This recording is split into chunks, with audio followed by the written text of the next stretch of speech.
The western frontier did not forgive. It was a landscape carved by ice and blinding gales. Out here, isolated in the frozen plains, a single weathered ranch house stood against the storm. But the coldest chill didn't come from the winter wind. It came from behind a locked wooden door. "Do not touch me, I carry the rot!" The child's scream tore through the shadows. He curled into the corner, his skin angry, red, and peeling. His father stood paralyzed at the threshold, his knuckles bone white, helpless as his son seemingly decayed from the inside out. The town doctors called it a highly contagious, incurable plague. They demanded the boy be isolated. But when Martha, a destitute maid with a deeply pock-scarred face, was finally thrown into that room, she didn't flinch. She breathed in. She didn't smell death. She smelled burning sulfur and poisonous ivy sap. The monstrous truth behind this sickness will make your blood run cold, and how a shunned, silent woman exposes it will leave you in tears. Before we uncover the secret, tell us in the comments, what country are you watching from? And what time is it there right now? Martha stood in the frozen dirt. A splintered wooden trunk hit the ground in front of her. The rusted brass hinges snapped from the impact. The meager contents of her life spilled violently onto the frost-hardened earth. A heavy cast-iron skillet, 3 worn linen shifts, a single moth-eaten woolen blanket, and a small, cracked hand mirror. Mrs. Higgins stood on the sweeping veranda of the grand estate. She was the wealthiest woman in town, wrapped tightly in an expensive silver fox shawl. Her face was twisted in righteous disgust. "You brought this curse upon my house," Mrs. Higgins screamed. The bitter wind snatched her words, but the pure hatred carried easily. "3 of our best horses dead in their stalls, my husband coughing up black blood. It's your face, Martha. You carry the mark of the devil's plague. You are unclean." Martha slowly raised a bare, calloused hand and touched her own cheek. The flesh there was deeply uneven, pitted, rigid, and violently scarred. It was the permanent aftermath of the smallpox outbreak that had swept through the territory 10 years ago. She had survived. Her parents and her younger sister had not. Her only reward for living was a face that made children hide behind their mothers and grown men spit at her feet. Reverend Miller stood right beside Mrs. Higgins. He wore a crisp, tailored black coat. He held a thick, leather-bound Bible pressed tightly against his chest, as if it could shield him from the poverty standing in the yard. He did not look at Martha's face. He looked over her head, staring at the weather vanes spinning frantically on the barn roof. "The Lord works in mysterious and often punishing ways," the Reverend muttered. His voice was smooth, highly practiced, and entirely devoid of warmth. "It is for the spiritual and physical health of this town. Martha, you must leave. Your presence brings a dark shadow upon our righteous flock. God demands a cleansing." Martha did not argue. Arguing wasted breath. Breath was heat, and heat was life. She dropped to her knees in the dirt. The earth was as solid as iron. Her bare fingers moved with mechanical precision. She did not tremble. She packed the broken trunk. She folded the thin linen shifts tightly, smoothing the creases. She placed the heavy iron skillet at the very bottom to balance the weight. Every movement was exact. Her scarred face betrayed absolutely nothing. No anger, no sorrow, no plea for mercy. "Get off my land before I have the sheriff whip you off," Mrs. Higgins shrieked, kicking a clod of frozen dirt down the steps. Martha secured the frayed leather strap around the broken trunk. She lifted it by its rough hemp rope handle.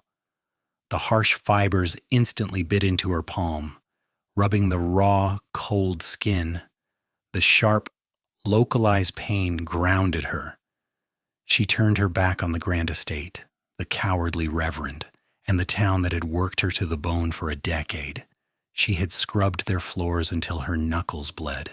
She had delivered their breached calves in the dead of winter. She had washed the bodies of their dead. But a scarred, silent woman was an easy sacrifice when winter grew harsh and fear set in. She walked. The road out of town was not a road. It was a deeply rutted track carved by freight wagons, now frozen into jagged ridges of ice and mud. Her boots had holes in the leather soles. She had stuffed them with dried newspaper and dead prairie grass that morning. It wasn't enough. The cold seeped directly up from the ground, biting into the soles of her feet, turning her toes into blocks of numb wood. She did not cry. Crying did not warm a room. Crying did not fill an empty stomach. She kept her free hand folded tightly across her stomach to hoard her core body heat. She kept her head down. She watched the frozen dust rise and fall with her footsteps. One step, then another, mile after mile. The wind howled across the open plains. It was a physical force, a heavy hand pressing relentlessly against her chest. She leaned forward into it. The heavy wooden trunk banged rhythmically against her right thigh. With every step, the wood struck bone. A deep, purple bruise began to form beneath her heavy wool skirts. She welcomed the dull ache. The pain meant her leg was not yet frostbitten. It meant blood was still flowing. It meant she was still moving. Hours passed. The sun offered absolutely no warmth. It was just a pale, useless disk hidden behind fast-moving iron-gray clouds. Hunger gnawed at her stomach. It felt like a rusted knife scraping against the inside of her ribs. She ignored it. Hunger was an old, familiar companion. She knew how to starve quietly. The sky began to darken. The temperature dropped sharply as the afternoon light bled away. The wind changed direction, carrying the distinct, metallic scent of an approaching snowstorm. If she stopped moving on the open prairie tonight, she would freeze solid before dawn. They would find her in the spring, just another piece of debris on the frontier. She shifted the trunk to her left hand. The rope handle was now stained with a few drops of her own blood. She set her jaw. She kept walking into the void. The first flake of snow felt like a needle striking her jaw. It did not melt when it hit her scarred skin. The air was far too cold for moisture. It simply sat there, a sharp grain of ice. Then came another, and another. Within minutes, the heavy iron-gray sky ripped open, dumping a blinding horizontal curtain of white across the barren plains. The wind ceased its howling and turned into a continuous, deafening roar. It was no longer a push. It was a physical beating. The storm swallowed the horizon entirely. There was no sky. There was no road. There was only a swirling, violent void of freezing white. Martha's breathing grew shallow. The air was too frigid to take deep into her lungs. Every inhalation felt like swallowing crushed glass. Frost gathered on her eyelashes, forcing her to blink constantly to keep them from freezing shut.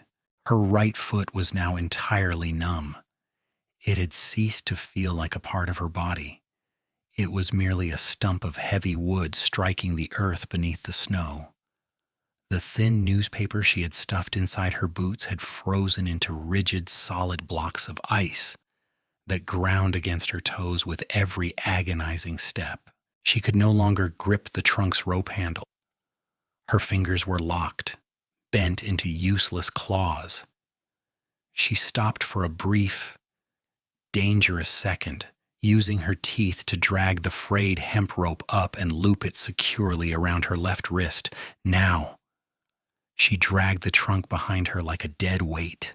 The rusted hinges scraped along the ice, a hollow, pathetic sound that was instantly devoured by the gale. An hour passed in the whiteout, then two.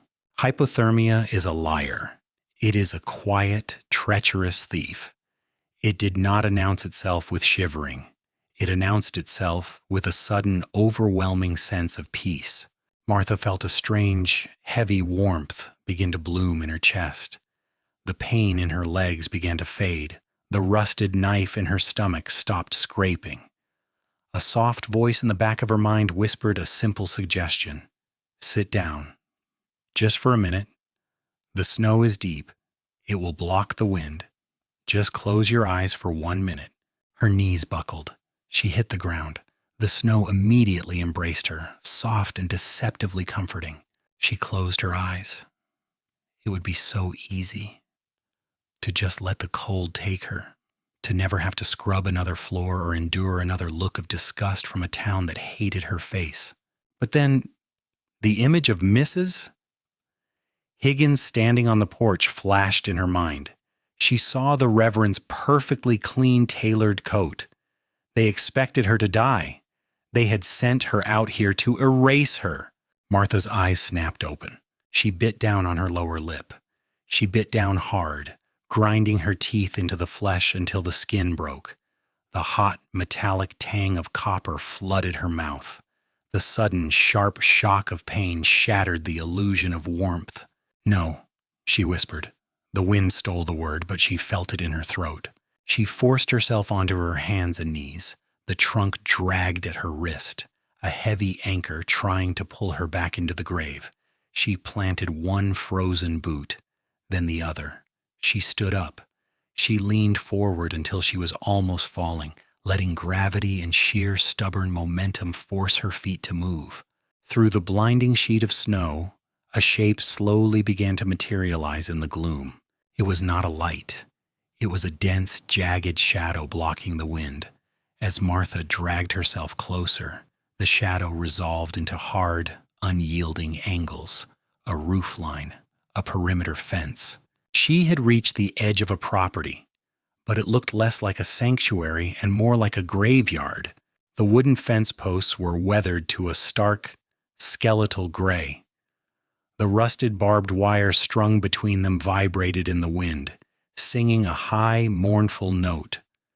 There were no trees to act as a windbreak. The earth around the yard was stripped bare, beaten into submission. She stumbled through the open gate. The house loomed ahead.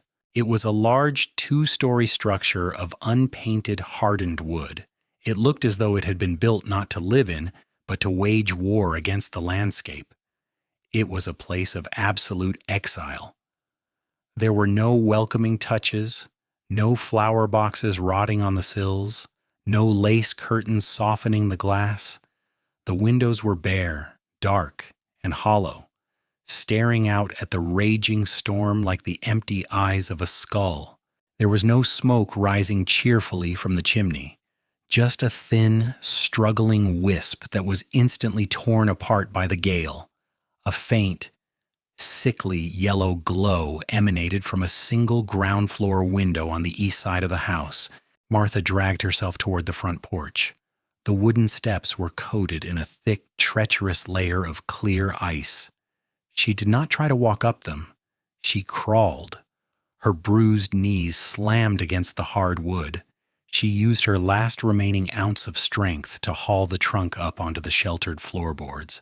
She reached the heavy, iron-bound oak door. She raised her frozen, bleeding fist.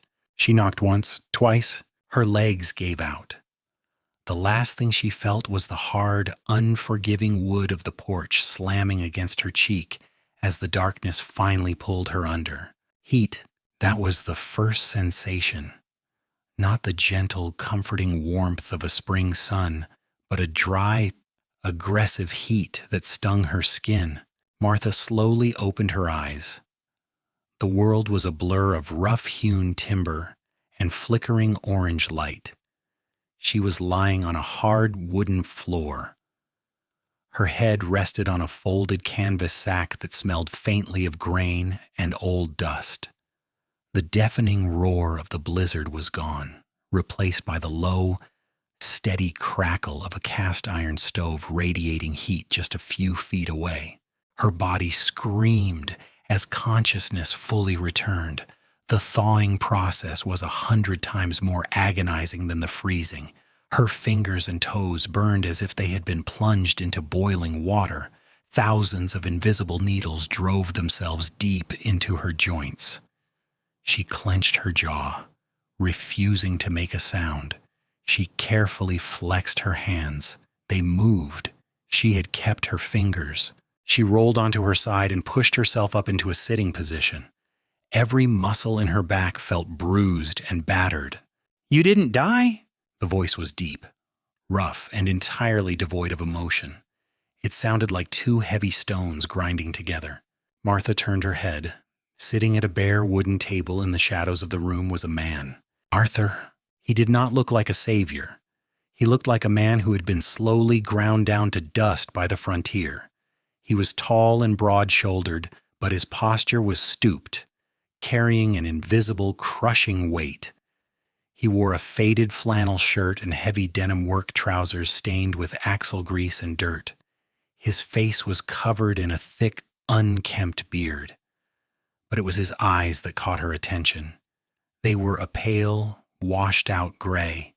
They were completely empty. There was no pity in them, no anger, no curiosity. They were the eyes of a man who had already buried his heart. He held a battered tin cup in one hand. He set it down on the table and pushed it across the scarred wood toward her. Beside the cup, he placed a thick slice of stale, hard-baked bread. "Drink," he ordered. "Slowly, or you'll bring it right back up." Martha did not hesitate. She crawled the few feet to the table. Her knees protested with a sharp ache, but she ignored it. She pulled herself up using the edge of the table, her legs trembling violently under her weight. She took the tin cup. The metal was pleasantly warm. It was plain water, heated on the stove. She drank it with mechanical precision. Small, measured swallows. Her throat was raw and cracked, and the warm water stung on the way down, but it was life. She picked up the hard bread. She did not devour it like a starving animal. She broke off a small corner, placed it in her mouth, and let the saliva soften it before chewing. She chewed exactly 20 times before swallowing. It was a habit of the desperately poor. It tricked the stomach into feeling full. Arthur watched her. He noted the way she didn't look at him for permission. He noted the methodical way she ate. Finally, his eyes settled on her face. He looked directly at the deep, rigid smallpox scars that ruined her cheeks and forehead. He did not flinch. He did not look away in disgust like the townspeople. He merely observed the scars as a factual piece of information. "Town threw you out," Arthur stated. It wasn't a question. Martha finished chewing the piece of bread. She swallowed. She gave a single, brief nod. "Figured," he said, leaning back in his chair. The wood creaked under his weight.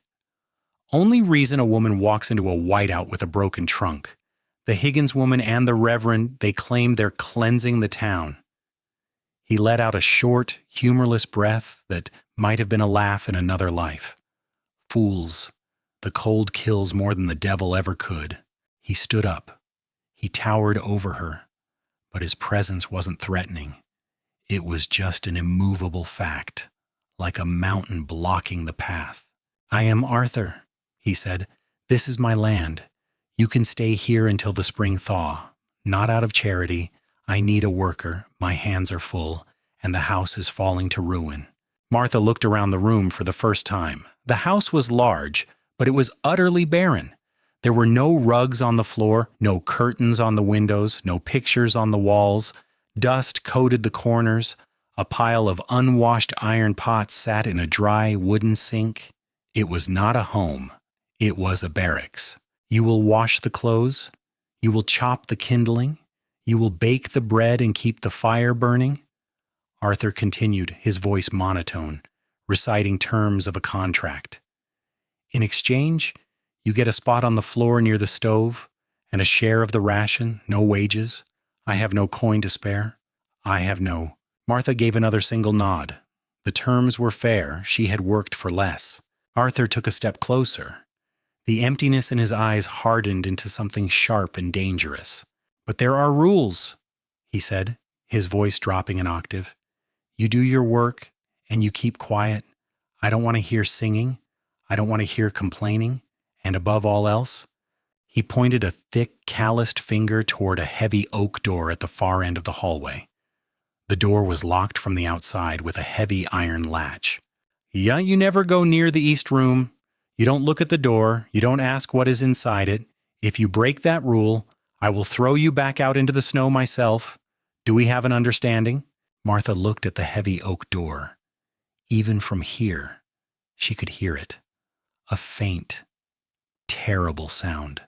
The sound of a child wheezing, fighting for every single breath. It was a desperate, ragged noise that clawed at the silent walls of the house. She turned her eyes back to Arthur. She looked directly into his worn, gray eyes. She did not speak.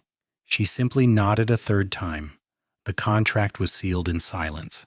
Martha carefully placed the empty tin cup back onto the table. She turned away from the warmth of the stove. Her legs were still weak, her fingers still numb, but she walked over to the dry sink. She picked up a heavy, grease-stained iron pot. She began to work. The rhythm of survival was measured in blisters and bruised knees. For the first 3 days, the blizzard kept the house entirely entombed in white. Inside, Martha vanished into the labor. Work was not a punishment. It was her sanctuary. It was the only thing that kept the ghosts of her exile at bay. She woke before the sun. When the air inside the house was cold enough to see her own breath, she hauled water from the indoor pump, her muscles straining against the frozen iron handle. She chopped kindling from the woodpile in the attached shed, the heavy axe sending sharp shocks up her forearms. She scrubbed the raw wooden floors with coarse sand and lye soap until the skin on her knuckles cracked and bled into the wash water. She did not complain. She did not speak at all. She moved like a shadow, keeping her eyes lowered when Arthur was in the room. Arthur existed in a state of living rigor mortis. He worked the livestock in the connected barn, fixing harnesses and repairing tools with a grim, mechanical intensity. He ate the food Martha prepared, dense potato soup and heavy bread, without tasting it. He never looked at the heavy oak door at the end of the hall. He acted as if that half of the house had already been severed and dropped into a grave. But Martha saw it, and more importantly, she heard it. On the 4th morning, heavy footsteps descended the wooden stairs. Martha was on her hands and knees near the stove, kneading a massive mound of bread dough. She paused. A woman stepped into the kitchen. This was Agatha, the sister of Arthur's late wife. She did not live in the barn. She occupied the largest bedroom upstairs, descending only when it was time for her grim duties. Agatha was a tall, sharply angular woman. Her hair was pulled back so tightly it seemed to stretch the skin around her eyes. She wore a pristine, high-collared black dress, but it was what she carried that made Martha's hands stop moving in the flour. Agatha carried a heavy canvas apron coated in hardened wax. Over her pristine hands, she pulled on thick, elbow-length leather gloves. Finally, she tied a white cloth mask over her nose and mouth. The cloth was heavily soaked in sharp, acidic vinegar. She looked less like a nurse and more like an executioner preparing for the slaughter. Agatha walked to the stove, entirely ignoring Martha on the floor. She placed a small iron crucible directly over the open flame. She unstoppered a dark glass bottle. The smell hit the air instantly. Martha had to blink rapidly to keep her eyes from watering. It was an aggressive, violent stench. Coal tar, raw sulfur, and the sharp chemical bite of highly concentrated lye. It was a mixture meant to strip paint from a barn wall, not touch human skin. "Arthur," Agatha called out. Her voice was muffled by the vinegar mask, but dripping with pious authority. Arthur appeared in the doorway of the kitchen. The moment he smelled the air, his broad shoulders physically shrank. He looked at the floorboards. "It is time for Leo's medicine," Agatha announced. She stirred the bubbling, foul black sludge in the crucible with a wooden stick. The rot is spreading. It reached his shoulder blades last night. I must burn the dead flesh away to save the pure. Arthur closed his eyes. The muscle in his jaw feathered rapidly. He looked like a man standing before a firing squad. Do what you must, Agatha, Arthur whispered. His voice was entirely hollow. God bless you for bearing this cross. I need to check the horses. He turned and practically fled out the back door into the freezing barn, desperate to put a wall of wood and wind between himself and what was about to happen. Agatha scoffed softly behind her mask. She picked up the hot iron crucible with her leather gloves. She walked down the hall to the heavy oak door. Martha did not move. She remained on her knees, her hands buried in the soft, yielding dough. She watched. Agatha slid the heavy iron latch back. The lock disengaged with a loud, metallic clack. The moment the sound echoed in the hall, a voice drifted from the darkness of the room. It was tiny, fragile. It was the voice of an 8-year-old boy who had forgotten what daylight looked like. No, the child whimpered. It wasn't a cry of illness. It was a plea of absolute primal terror. Aunt Agatha, please, it burns. It burns so bad. Do not test the Lord's patience, Leo, Agatha said coldly, stepping into the room. The sickness is a demon in your blood. It must be purged. Hold out your arms. Please, no! The heavy oak door slammed shut. The latch was thrown from the inside. Silence hung in the house for exactly 3 seconds. Then the screaming began. It was a sound that defied description. It was a shriek of pure, unadulterated agony that vibrated the glass panes in the windows. It was the sound of a small body being subjected to intolerable pain.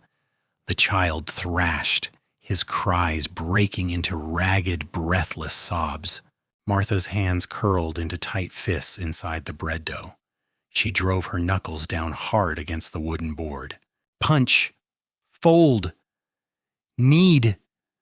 She channeled the horror into her physical labor. Her chest tightened. Her breath came slightly faster, but her face remained a stoic, unreadable mask. She had worked in the pest houses during the pox outbreak. She had seen men rot from gangrene. She had heard the cries of the dying But this was different. Sick people moaned. They weakened. They faded. The child in the east room was not fading. He was reacting. The boy only screamed after the door unlocked. He only fought after the medicine was applied. 30 minutes later, the door unlatched. Agatha emerged. The canvas apron was stained with dark, wet patches. She carried a tin wash basin filled with murky, pink-tinged water. She walked past Martha and unceremoniously dumped the water into the slop bucket. "The devil's work is stubborn," Agatha muttered to herself, pulling off the leather gloves. She looked down at Martha, her eyes narrowing with sudden, sharp disdain. "Keep scrubbing Pock's face. The floor is still filthy. And if I catch you lingering near that hallway, I will have Arthur throw you to the wolves." Martha did not look up. She kept her eyes on the floorboards. She picked up her bristled brush. Scrub. Wring. Wipe. She remained perfectly silent. But behind her scarred, impassive face, the gears of a sharp, observant mind began to turn. The seed of a terrible realization had been planted. She just needed proof. Midnight brought a heavy, suffocating silence to the house. The blizzard outside had finally broken, leaving behind a frozen, windless void. Upstairs, the floorboards had stopped creaking. Agatha was asleep. Secure in her warm, feather-stuffed bed, out in the barn, Arthur slept on a cot near the horses, avoiding the house that had become a prison of guilt and despair. Martha was the only soul awake. The kitchen was lit by the dim, flickering orange glow of the stove's embers. A massive copper wash boiler sat directly over the heat, the water inside rolling into a slow, heavy boil. It was time for the final chore of the day, the plague linens. Earlier that evening, Agatha had used the end of a broomstick to push a pile of Leo's soiled bedsheets out into the hallway, refusing to touch them. She had ordered Martha to boil them in heavy lye to kill the contagion, warning her that breathing the steam would rot her lungs. Martha knelt beside the foul-smelling pile of gray linen. She did not flinch. She had lived in the quarantine tents during the Great Pox outbreak. She had held her own mother as her skin blackened and sloughed off. Martha knew exactly what rotting human flesh smelled like. It was a thick, sweet, metallic stench that coated the back of the throat and stayed in the nose for days. It was the undeniable smell of decay. Martha leaned forward. She closed her eyes. She took a slow, deep breath directly over the soiled sheets. Nothing. There was no sweetness, no copper scent of dying blood, no necrotic rot. She opened her eyes. The firelight caught the deep, rigid scars on her face. Her brow furrowed slightly. She reached out with her bare, calloused hands and picked up the topmost sheet. It was stiff, coated in dried fluids. She plunged the sheet into the boiling water of the copper tub. She grabbed a heavy wooden paddle and pushed the linen down, stirring it aggressively. The boiling water reacted immediately with whatever was coating the fabric. A thick, acrid cloud of steam rose from the tub, hitting Martha directly in the face. She did not turn away. She breathed it in again. Her eyes began to water violently. The inside of her nose burned as if she had inhaled hot sand. Her throat seized in a harsh, involuntary cough. It was a chemical burn. Martha quickly pulled the heavy, dripping sheet out of the boiling water using the paddle. She laid it across the wooden washboard. She grabbed a tallow candle from the table and held it close to the wet fabric. She examined the stains. They were not the dark, purplish black of gangrene. They were a vivid, sickly yellow. And more importantly, the heavy linen itself was fundamentally damaged. Where the medicine had soaked into the fabric, the threads had become brittle, literally eaten away. The cloth was dissolving. A biological plague did not eat through heavy woven flax. Acid did. Martha set the candle down. Her hands were wet and shaking slightly, not from the freezing air of the kitchen, but from the sudden, terrifying weight of realization. She turned away from the washboard and looked at the stove. Agatha's iron crucible still sat on the back burner, exactly where the woman had left it that morning. A thick crust of the black, tar-like medicine had hardened around the rim. Martha walked over to the stove. The house was dead quiet, save for the hiss of boiling water. She reached out and scraped her thumbnail along the inside of the iron crucible.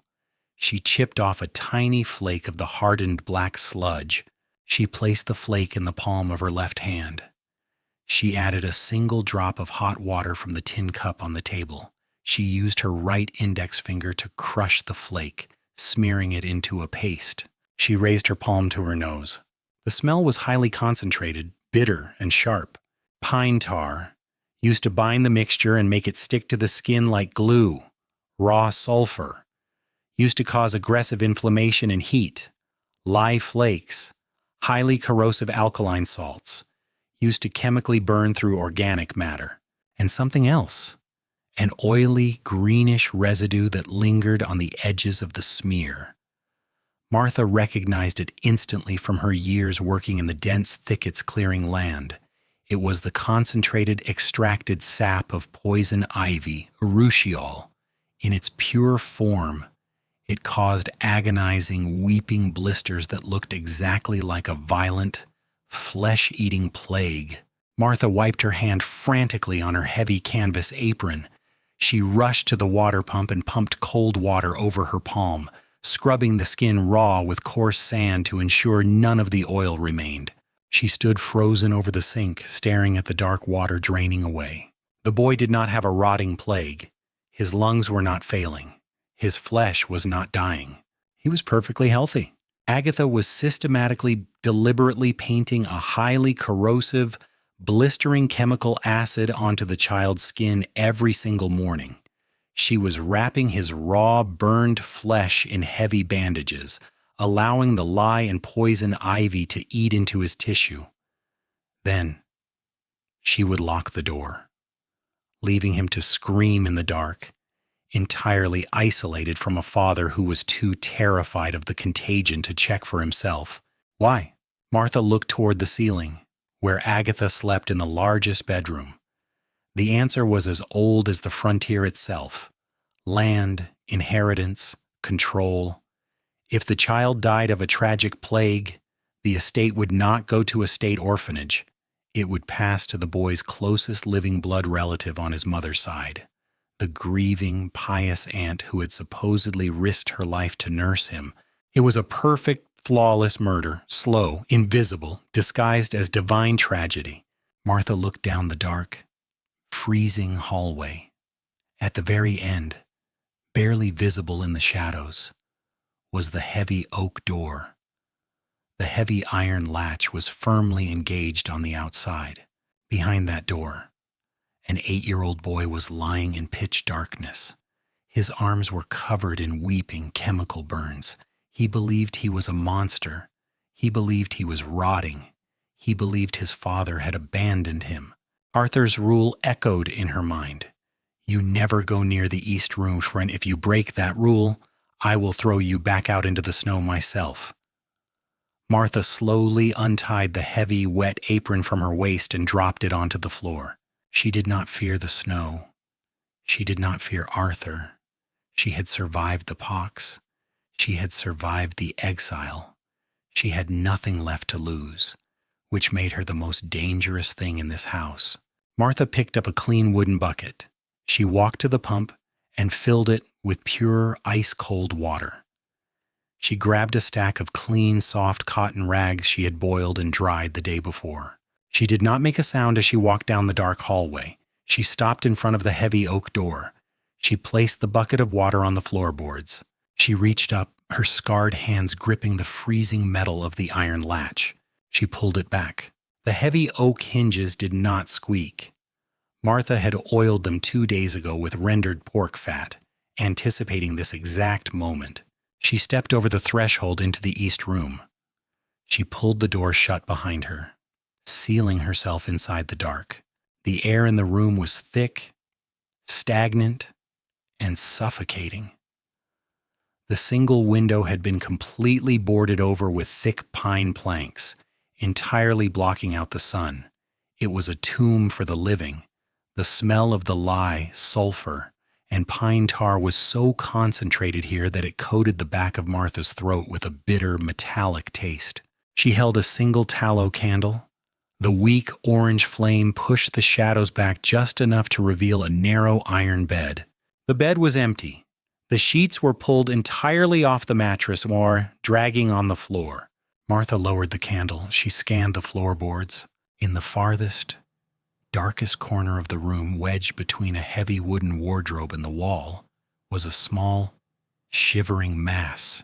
It was Leo. He was 8 years old, but his bones were so prominent, he looked much younger. He was clutching his knees to his chest, making himself as small as physically possible. His forearms and calves were wrapped in thick, dirty cotton bandages. The fabric was stained yellow and black from Agatha's medicine. As the candlelight hit him, Leo flinched violently. He pressed his back so hard against the wall it seemed he was trying to phase through the solid wood. He threw his bandaged arms up over his face to protect his eyes. "No, Aunt Agatha, please." The boy whimpered. His voice was raw, shredded from hours of screaming earlier that morning. "I'll be quiet, I promise. Please don't burn the devil out today." Martha did not move toward him. She knew that sudden movement to a beaten dog meant a strike. She set the candle down on the bare floorboards. She set the bucket of ice-cold water down beside it. Leo lowered his arms just an inch. He peered over the dirty bandages. His eyes were wide, bloodshot, and wide with absolute terror. He saw the coarse burlap dress. He saw the heavy apron. He slowly looked up to her face. He saw the deep, rigid smallpox scars, The craters that ruined her cheeks and forehead, the face that made the townspeople call her a cursed witch. "You," Leo whispered, his voice trembling. "Are you the plague demon? Did Aunt Agatha send you to take me to hell?" Martha did not answer. She maintained absolute silence. Words were useless here. The boy had been lied to, manipulated, and gaslighted by words for months. Medicine, plague, cleansing, devil. Words were weapons. Martha would only use the truth of physical action. She dropped to her knees. She did not tower over him. She deliberately made herself smaller, sitting on her heels on the cold floor. She was now exactly at his eye level. She placed her hands flat on her thighs, palms up, showing they were empty. Leo watched her with rapid, terrified breaths. His small chest heaved. Martha watched his chest. She listened to the frantic, panicked rhythm of his breathing, in, out, in, out. She began to breathe with him. She exaggerated her own chest movements. She matched his rapid, panicked pace exactly. For 30 seconds, they sat in the dim candlelight, breathing in frantic unison. Then, very slowly, Martha began to drag the pace down. She made her inhalations deeper, her exhalations longer. Leo's wide eyes remained fixed on her face. Unconsciously, the deeply ingrained instinct of human mimicry took over. As Martha's breathing slowed, the boy's breathing slowed, the frantic heaving of his chest eased into a steady, deeper rhythm. The blind panic in his eyes receded, replaced by a cautious, desperate confusion. Martha slowly reached out. She picked up a clean, soft cotton rag. She dipped it into the wooden bucket. The ice-cold water soaked into the fabric. She wrung it out, leaving it damp and freezing. She extended her hand toward him. Leo instantly recoiled. "Do not touch me," he cried out, his voice cracking. "I carry the rot. I'll make your skin melt. Aunt Agatha said I'm poisonous." Martha paused. She looked at his fiercely guarded, bandaged arms. Then she raised her free hand and touched her own deeply scarred cheek. She traced the rigid, uneven flesh. She looked him dead in the eyes, her expression completely flat. "I am already ruined," her eyes said. "You cannot hurt me." She reached out again. This time, she did not hesitate. Her grip was gentle, but her movement was firm and unavoidable. She took hold of his left wrist. Leo let out a sharp gasp, clenching his eyes shut, bracing for the agonizing, burning pain of the tar and lye. It never came. Instead, a shocking, glorious wave of cold washed over his skin. Martha laid the damp, freezing cotton rag directly over the inflamed, weeping edges of the bandages. The icy water instantly neutralized the lingering heat of the raw sulfur. It diluted the corrosive bite of the lye. It was a profound, immediate physical relief. Leo's eyes snapped open. The breath caught in his throat. The child looked down at his arm. He looked at Martha's scarred, steady hands. She was not scrubbing. She was just pressing the cold, clean water against the chemical fire. The tight, defensive knot in Leo's small body suddenly collapsed. The boy let out a long, shuddering exhale that sounded like a dam breaking. His head fell back against the wooden wardrobe. He didn't pull away. For the first time in 6 months, a human being was touching him without causing pain. Martha gently began to unwrap the dirty bandages. She worked in absolute silence, applying the cold water, washing away the poison, and letting the boy feel what safety felt like. She did not smile. She did not coddle him. She just did the work. And in the flickering light of the candle, an unbreakable, unspoken bond was forged in the dark. It became a ritual of shadows. For 7 nights, the isolated ranch existed in 2 entirely different realities. By daylight, the house was a theater of cruelty. Agatha would descend the stairs in her heavy canvas apron. The house would fill with the stench of burning sulfur. and the horrifying screams of the child would echo through the floorboards. Martha endured the daytime. She scrubbed the cast-iron pots until her arms ached. She chopped wood until her palms were a landscape of broken blisters. She did not intervene. She knew that confronting Agatha without undeniable proof and without Arthur's backing would only result in her immediate exile. If she was thrown out into the snow, Leo would die. So she waited for the dark. Every night, after the house fell into a frozen silence, Martha broke the absolute rule of the house.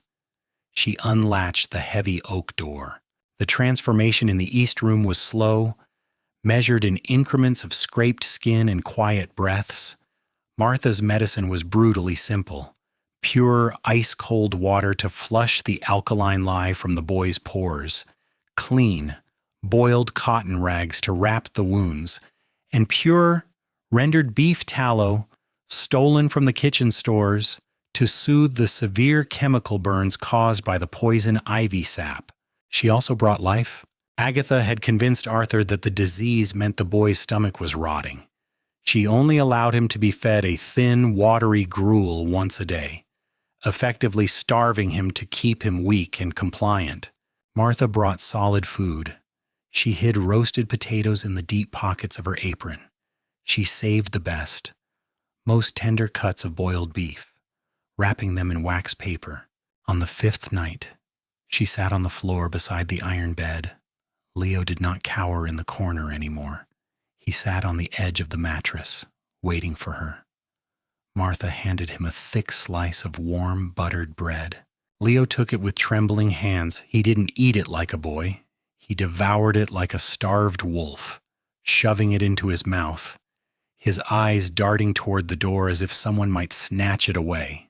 Martha poured a cup of clean, cold well water. She held it up. Leo drank it all in 3 massive gulps. He looked at her. His arms were no longer weeping with yellow pus. The skin was raw and bright pink, but it was healing. The chemical fire had been put out. "Why don't you talk?" Leo whispered. It was the first time he had spoken a sentence that wasn't a plea for mercy. Martha took the empty tin cup. She looked at him. She raised a finger to her lips in a universal gesture of silence. Then she gently touched his healing arm and placed her hand over his heart. "I am here. You are safe, but we must be quiet." Leo understood. The child of trauma recognized another survivor. He nodded slowly. He lay back down on the clean mattress.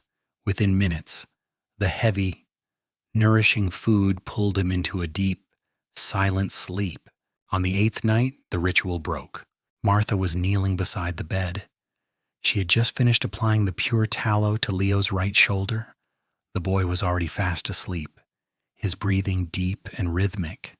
The single tallow candle flickered on the floorboards, casting long, wavering shadows against the boarded-up window. Out in the hallway, a floorboard groaned. Martha froze. She recognized the weight of the step. It was not Agatha's sharp, purposeful stride. It was heavy, reluctant. It was Arthur. The heavy iron latch on the outside of the door clicked. Martha did not have time to blow out the candle. She did not have time to hide. She simply stood up and turned around just as the heavy oak door was pushed open. Arthur stood in the doorway. He held a kerosene lantern. His broad shoulders filled the frame. He looked exhausted, a man walking through a nightmare he could not wake from. He had come to stand outside the door, to punish himself with the silence of his dying son. He saw the candlelight, then he saw Martha. The empty, worn-down look in Arthur's gray eyes vanished instantly. It was replaced by a flash of absolute, primal panic. "What are you doing?" Arthur hissed, his voice a harsh, terrified rasp. He stepped into the room, abandoning his rule for the first time in months. "Are you mad? Get away from him, you'll catch the rot." He lunged forward. He dropped the lantern. It hit the floorboards with a heavy thud, the glass shattering. He grabbed Martha by the upper arm. His grip was like a steel vise, bruising the flesh instantly. He yanked her violently away from the bed, terrified she had just signed her own death warrant. "I told you never to come in here," Arthur growled, his chest heaving. "I told you—" Arthur's voice died in his throat. His eyes, dragged by the momentum of his anger, finally landed on the iron bed. He had expected to see a rotting corpse. He had expected the foul stench of death, the black blood, the weeping sores that Agatha described every morning over breakfast. He saw none of it. The boy's blankets had been pushed down to his waist. Leo was lying on his back. His chest rose and fell in a deep, peaceful rhythm. The horrific, thick bandages were gone. His arms were bare. The skin was scarred, marked by patches of raw, pink flesh, but it was perfectly clean. There was no rot. There was no disease. The sudden noise of the breaking lantern woke Leo. The boy's eyes fluttered open. He blinked against the light. He looked past Martha. He saw the massive fur's bearded figure standing in the room. Leo did not scream. He did not cower. "Papa?" Leo whispered. The word hung in the freezing air like a gunshot. Arthur stopped breathing. He let go of Martha's arm. His large, calloused hands began to tremble violently. He took a slow, unsteady step toward the bed. He looked like a man approaching a mirage, terrified that if he blinked, it would vanish. He fell to his knees beside the iron frame. He reached out with a shaking hand. He hesitated, terrified of hurting the boy. Leo looked at his father. He slowly reached out his own small, pink, healing hand. He placed it against Arthur's rough, bearded cheek. "It doesn't burn anymore, Papa," Leo whispered. The scarred lady made the devil go away. A choked, guttural sound tore itself from Arthur's chest. It was a sob of absolute devastation and profound relief. He leaned forward and buried his face in his son's chest, wrapping his massive arms around the small boy, pulling him tight. He wept. The hardened, stoic rancher wept openly, his shoulders shaking with the weight of months of manufactured grief crumbling to dust. Martha stood perfectly still in the shadows. She did not interrupt. A long minute passed. Arthur slowly lifted his head. He wiped his face with the back of his greasy sleeve. The terror was gone from his eyes. The emptiness was gone. What remained was a dangerous, razor-sharp clarity. Arthur turned his head. He looked up at Martha standing quietly in the dim light. He looked at her coarse burlap dress. He looked at the deep, rigid scars on her face. He looked at the basin of clean water and the soft cotton rags at her feet. He looked at her, not as a servant, not as a cursed exile, but as the only solid thing left in his house. Arthur stood up slowly. He pulled the clean wool blanket up to Leo's chin, tucking it gently around his son's small shoulders. His massive hands, which had been trembling violently moments before, were now entirely steady. He turned to Martha. The silence between them was heavy, pregnant with 1,000 unasked questions. "My wife's sister told me he was rotting," Arthur said. His voice was dangerously low. It was the deep, resonant rumble of thunder before a lightning strike. "The doctor from town agreed. They said the air in here would kill me. They said I had to stay away or I would die and leave him an orphan entirely." Martha picked up the broken lantern glass from the floorboard so Leo wouldn't step on it.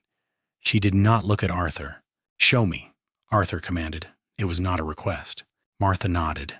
She led him out of the east room, leaving the heavy oak door slightly ajar so the warm air from the hallway could finally circulate into the freezing tomb. In the kitchen, the embers in the stove were dying. Martha struck a lucifer match against the brick and lit an oil lamp. She placed it on the center of the wooden table. The harsh yellow light carved deep shadows into her scarred face. She went to the dry sink. She retrieved the heavy linen sheet she had boiled earlier. She laid it flat on the table under the lamplight. Then, she walked to the stove. She picked up Agatha's iron crucible with a thick rag. She set it next to the ruined sheet. Arthur stared at the items. He looked at Martha. For the first time since she had arrived at the ranch, Martha spoke to him. Her voice was harsh, raspy from years of disuse and the brutal cold, but it was completely steady. "Touch the cloth," she said. Arthur reached out. He rubbed the stained fabric between his thick thumb and forefinger. The heavy flax instantly crumbled. It dissolved into brittle, yellow dust under his touch. "A sickness of the blood does not eat through woven linen," Martha stated flatly. "Acid does." Arthur's jaw tightened. The muscle feathered violently beneath his beard. He looked at the iron crucible. "Pine tar to make it stick to the skin," Martha explained, pointing a calloused finger at the black sludge. "Raw sulfur to cause the heat. Lye flakes to burn the flesh." She looked up at him, her dark eyes entirely unreadable. "And poison ivy sap, highly concentrated. It causes weeping blisters. It mimics the pox. It mimics the rot. She paints it on him every morning. Then she locks the door so you only hear the screaming." Arthur stared at the black sludge. The realization hit him with the physical force of a sledgehammer. The suffocating grief he had carried for months, the agonizing guilt of not being able to save his son, the terror of the contagion, evaporated in a single second. It was instantly replaced by a cold, homicidal rage. "Agatha," Arthur whispered. The name tasted like battery acid in his mouth. "She told me it was God's will. She prayed for his soul at the dinner table." "If he dies," Martha said quietly, "the state does not take this land. The closest blood relative of the mother takes legal guardianship of the estate. She does not want to cure him. Arthur. She is waiting for the pain to stop his heart." Arthur did not say another word. He turned on his heel. He walked toward the front door. Above the frame rested a heavy Winchester lever-action rifle on 2 wooden pegs. He reached up, his massive hands wrapping around the cold steel of the barrel. He pulled it down. The metallic clack-clack of the lever chambering around was deafening in the quiet house. He turned toward the wooden stairs leading up to Agatha's bedroom. Martha moved. She was faster than he expected. She stepped directly into his path, placing her body squarely between him and the staircase. "Move," Arthur ordered. The emptiness in his eyes was gone, replaced by the lethal intent of a cornered wolf protecting its cub. "No," Martha said. She did not flinch from the barrel of the rifle. "If you kill her in her bed, you are a murderer. The sheriff will hang you. The town will take the boy anyway. They will give him to the orphanage, and she will still win. You will lose everything." Arthur's chest heaved. "She tortured my son, and she will pay for it," Martha said. Her voice was iron. "But not with a bullet in the dark. That is too easy.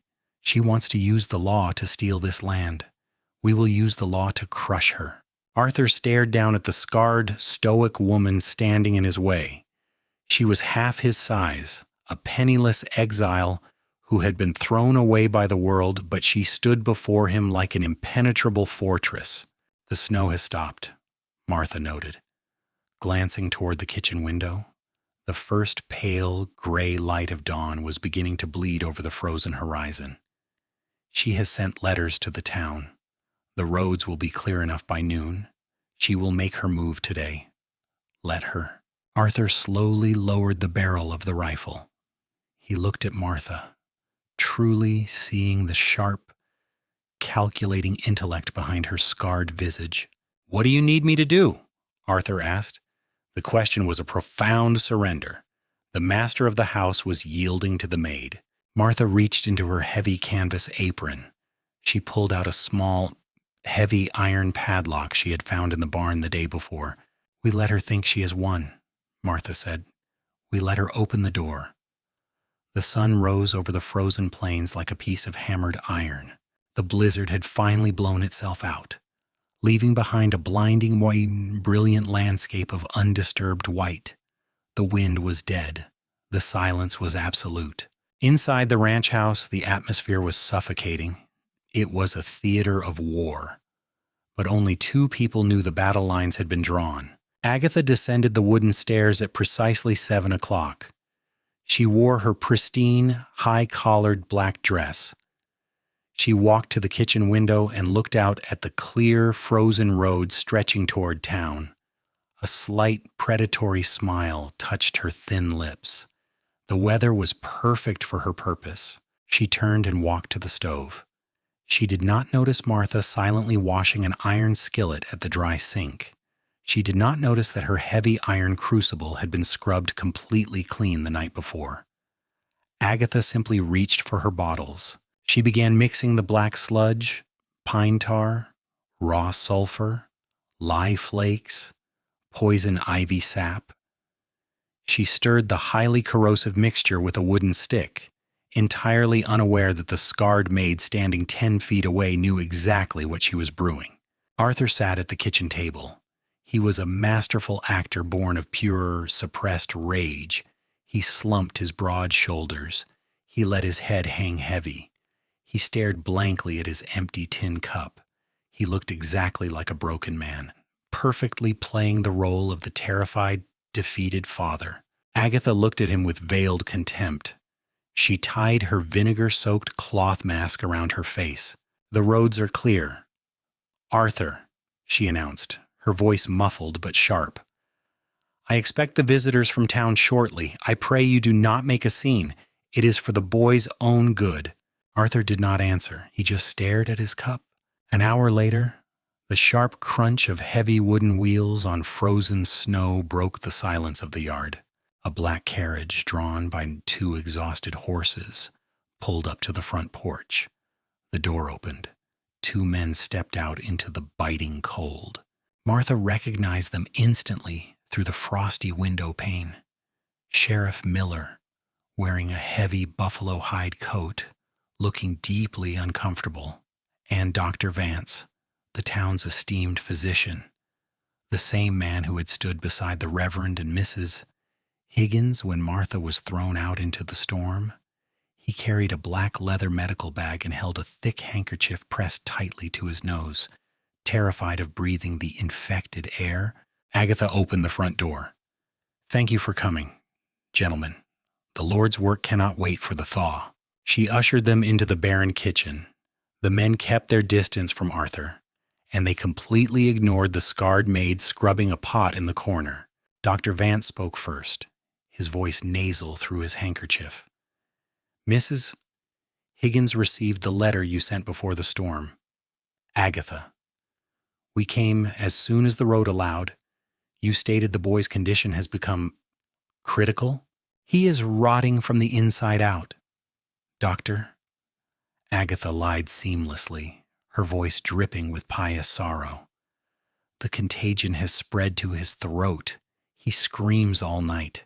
I have tried to burn the devil out with the poultices you prescribed, but it is no use. He is a danger to us all. He must be removed to the state quarantine asylum immediately before he infects the entire county." The sheriff pulled a folded legal document from his heavy coat. He looked at Arthur. "If we remove the boy to the asylum, Arthur, you understand the legalities," the sheriff said, his tone entirely bureaucratic. "The boy is deemed unfit. The state will require a legal guardian to manage the ranch's finances to pay for his ongoing isolation. Agatha has generously volunteered to assume power of attorney." There it was, the trap. The absolute theft of the land, sanctioned by a doctor's cowardice and a sheriff's badge. Arthur did not reach for the rifle on the wall. He did not lunge across the table. He looked over at Martha. She was quietly drying the iron skillet. Her face was a stoic mask. Her steady, rhythmic movements grounded him. "We use the law to crush her." Arthur looked back at the sheriff. "He is my son," Arthur said, his voice a perfect hollow rasp. "You cannot just take him and take my land without seeing him. The law requires a physical examination." Agatha sighed loudly, playing the martyr. "Arthur, please, do not make the doctor look upon that horror. It will only break your heart further. The stench alone. I have the authority to sign the committal based on the primary caregiver's sworn testimony." Dr. Vance interrupted quickly, taking a step back toward the front door. He had absolutely no desire to go near the east room. There is no need for me to expose myself to the contagion. Martha set the skillet down. The sharp clack of iron against wood drew their attention. She picked up her wooden bucket of mop water. She walked directly past the doctor, forcing the esteemed man to press his back against the wall to avoid touching her coarse dress. She walked down the hallway, stopping right next to the east room door. She set her bucket down. She stood there, her hands folded over her apron, a silent sentinel. Arthur stood up. His massive frame suddenly dominated the small kitchen. I will not sign my son away to a death camp based on a piece of paper, Arthur stated flatly. The emptiness was gone from his voice.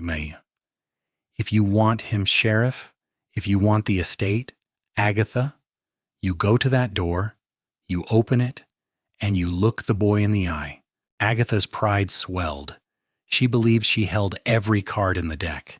She believed the boy behind that door was a blistered, screaming monster, terrified of the light and begging for death. Fine, Agatha snapped. She picked up her iron crucible of fresh, black poison. If you need to see the rot to accept God's will, Arthur, so be it. Follow me, gentlemen. Agatha marched confidently down the hallway, the doctor and the sheriff trailing cautiously behind her. They reached the heavy oak door. Martha stood completely still against the wall, her dark eyes watching Agatha reach for the heavy iron latch. The trap was sprung. Agatha's hand clamped around the heavy iron latch of the east room. Behind her, Dr. Vance pressed his vinegar-soaked handkerchief so hard against his face his knuckles turned white. He took a shallow, panicked breath, bracing himself for the overwhelming stench of necrotic flesh. Sheriff Miller instinctively unfastened the leather strap over his revolver, his mind poisoned by months of Agatha's tales of a violent, rotting, feral child. Agatha threw the latch. She expected the heavy oak hinges to scream, announcing her terrifying arrival as they had every morning. But Martha had oiled them with rendered fat. The door swung open with a smooth, ghostly silence. The three authorities of the town braced themselves. They waited for the horrific wail of a suffering monster. They waited for the suffocating wall of putrid air to hit them in the face. Nothing happened. There was no wail. There was no smell of death. The air that drifted out of the east room was freezing, but it was perfectly clean. It smelled faintly of harsh lye soap, boiled water, and cold pine. Agatha frowned beneath her mask. The iron crucible of black poison hissed softly in her gloved hand. She stepped over the threshold into the gloom. Do not fight me today, Leo, Agatha commanded. Her voice was sharp, meant to trigger the child's absolute submission. The doctor is here. The sheriff is here. They have come to see the devil in your blood. Hold out your arms. Arthur stepped into the doorway directly behind the sheriff. He held a freshly lit kerosene lamp high above his head. The brilliant yellow light flooded the dark room, stripping away the shadows that had hidden the truth for half a year. Dr. Vance lowered his handkerchief. His eyes widened. Leo was not huddled in the far corner like a beaten animal. He was not cowering. The 8-year-old boy was sitting upright on the edge of the iron bed. He was wearing a clean white linen shirt that Martha had quietly washed and mended the day before. The sleeves were rolled up to his elbows. His arms were fully exposed to the lamplight. There were no black, gangrenous wounds. There were no weeping, yellow sores of a highly contagious plague. The skin on his forearms was bright pink, tight, and scarred, the undeniable physical mark of severe chemical burns that were finally healing, but the flesh was healthy. It was alive.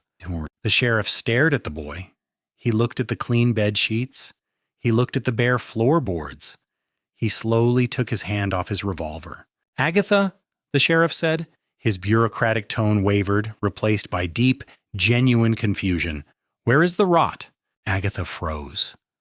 For the first time in 6 months, the absolute certainty in her posture shattered. She stared at the boy's clean, pink arms.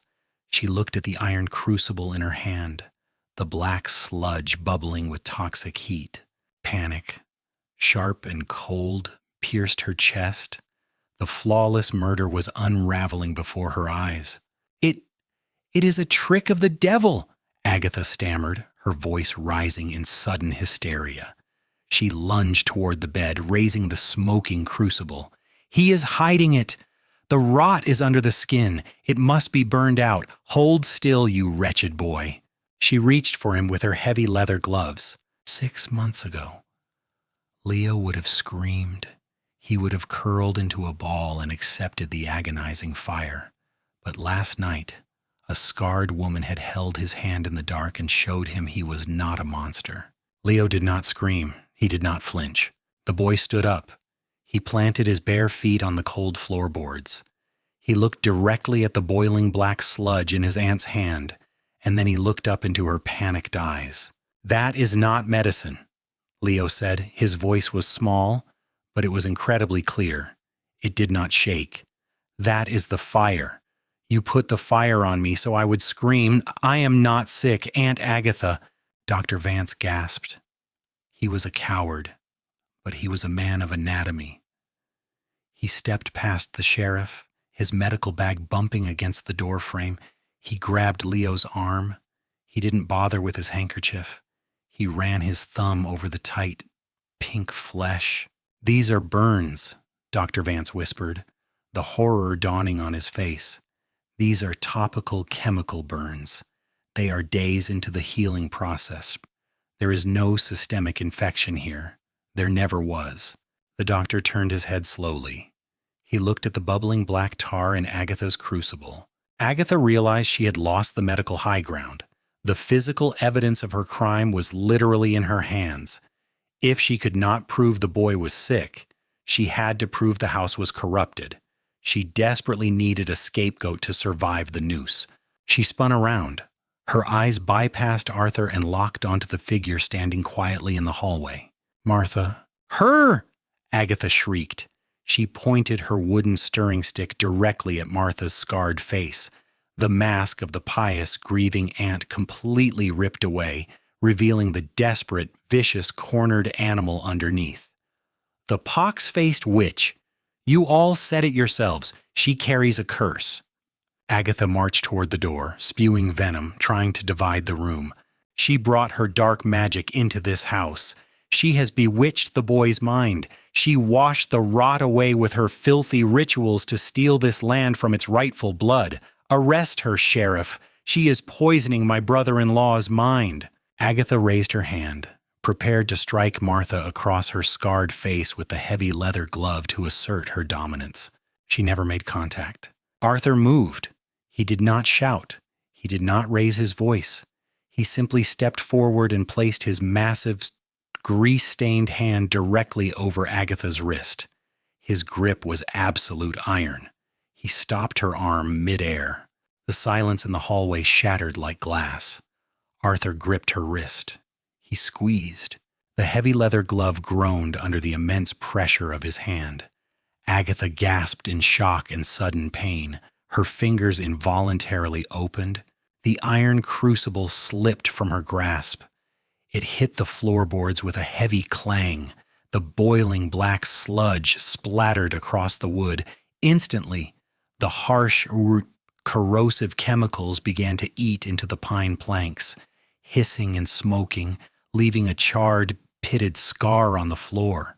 Arthur looked down at the smoking acid, then back up to Agatha's face. He didn't yell. He didn't raise his voice. He didn't need to. The absolute, terrifying calm in his eyes was far more lethal than any shout. He simply said, "She stays. You leave." Arthur shoved Agatha backward. She stumbled, her heavy black dress tangling around her ankles, nearly falling into the sheriff. "Arthur!" Agatha shrieked, her chest heaving. She turned to the authorities, her face pale. "Sheriff Miller, are you blind? He has lost his mind. The witch has corrupted him. Arrest her." Sheriff Miller did not move toward Martha. He looked at the bubbling, smoking acid eating through the floorboards. He looked at the boy, who was standing quietly by the bed, perfectly healthy, watching the adults. "Agatha," the sheriff said slowly, his hand dropping away from his gun entirely, "that is not a poultice. That is lie. It is a necessary purgative." Agatha spat, desperately clinging to her crumbling lie. "The doctor prescribed a harsh measure. Tell him, Dr. Vance. Tell them the rot must be burned out." Dr. Vance backed away from her. The man who had refused to breathe the air in this house just 10 minutes ago now looked at Agatha with profound horror. "I prescribed a gentle mustard plaster de Dorcy," Dr. Vance said, his voice trembling, "to ease chest congestion. I never prescribed that." He pointed a shaking finger at the smoking floor. "That is industrial lie. You are chemically burning a child." "Because he is rotting," Agatha screamed, pointing a finger at Leo. "Look at his arms. Look at what the disease did to him. I was saving him." Martha finally moved from the wall. She did not raise her hands defensively. She did not raise her voice. The scarred, silent maid walked calmly past the sheriff. She walked past the doctor. She stood directly in front of Agatha. Martha reached into the deep pocket of her heavy canvas apron. She pulled out the heavy linen sheet she had boiled the night before. She unfolded it and held it up. The center of the fabric was entirely destroyed, eaten away into brittle, yellow dust. "A sickness of the lungs does not eat through heavy woven flax," Martha stated flatly. Her harsh, raspy voice filled the quiet hallway. "Acid does." She dropped the ruined cloth at Agatha's feet. Martha reached into her apron again. She pulled out a small glass apothecary vial she had taken from Agatha's room that morning while the woman was distracted. She held the vial up to the lamplight. It contained a thick greenish oil. "Pine tar for adhesion," Martha recited, listing the ingredients with mechanical precision. "Raw sulfur for heat. Lye flakes to burn." She tapped the glass vial.